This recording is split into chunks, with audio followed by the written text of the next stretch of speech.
دوستان و همراهان عزیزم درود. امیدوارم هر جای دنیا که هستید سلامت و پیروز باشید. با این حوادث اخیر و قطعی اینترنت دل و دماغ ساخته هیچ ویدئویی رو نداشتم. حتی یادم نمیاد کجای کار بودم و چه طرحهایی داشتم. اما به هر حال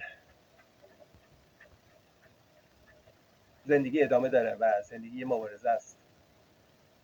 پس به مبارزه ادامه میدیم. توی این ویدیو میخوام یه باتری ساده بسازم با سرکه، ببینم اصلا چقدر کارایی داره. پس اگه مایلید بریم ویدیو رو ببینیم. برای ساخت این باتری ساده‌ای که در نظر دارم یه مفتول مسی رو به این شکل درش آوردم. از درب اسپری استفاده کردم، از دو قسمت، یه درب اسپری دیگه که میتونه روش بسته شه و از یه تیکه آلومینیوم که میخوام اول حرارتش بدم و با سنباده خوب تمیزش کنم.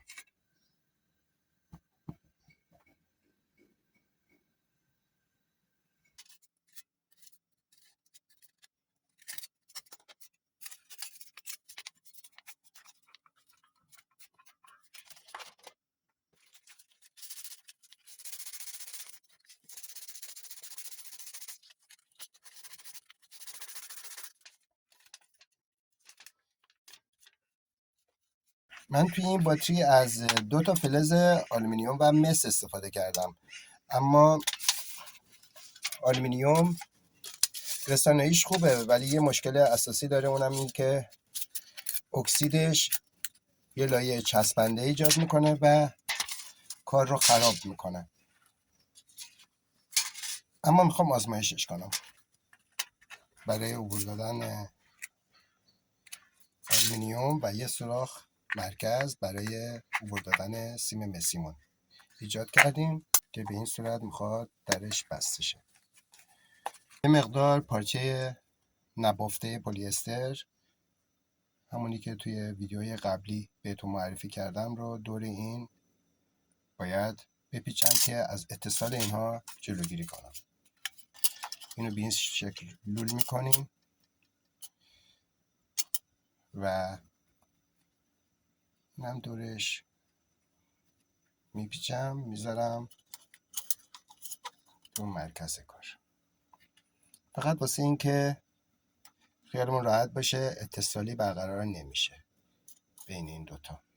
مقداری سرکه داخل این باتریمون میریزیم. البته در آزمایش‌های بعدیم حتما ظرف رو کوچیک‌تر میکنم که سرکه کمتری استفاده بشه و دربش رو جا میزنم و آزمایش میکنم ببینم واقعا این باتریمون کار میکنه.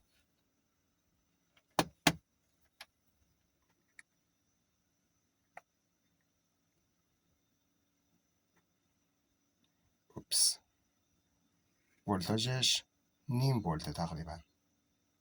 یه مقدار گذاشتم تا ببینم این لایه اکسیده بالاخره رفت میشه یا نه.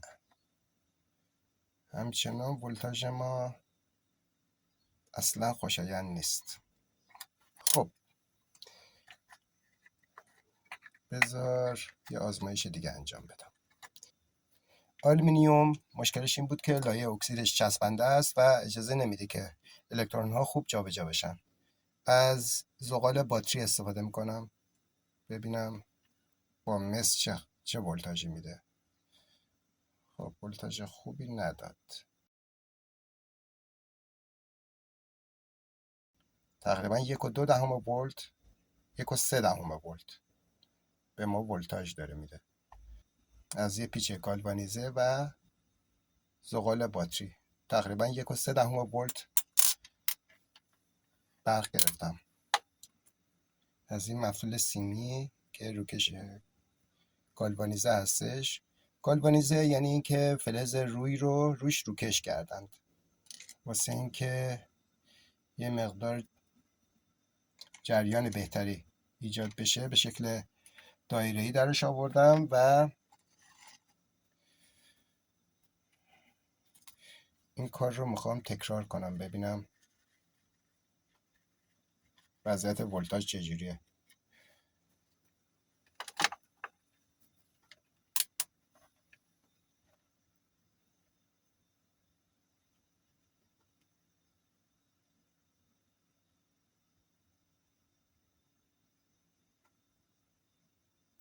یک و 3 ولت به ما ولتاژ داد. بهترین جفتی که میتونیم استفاده بکنیم فلز روی و زغاله، همونطور که تو باتری معمولی استفاده میشه. تجربه خوبی بود.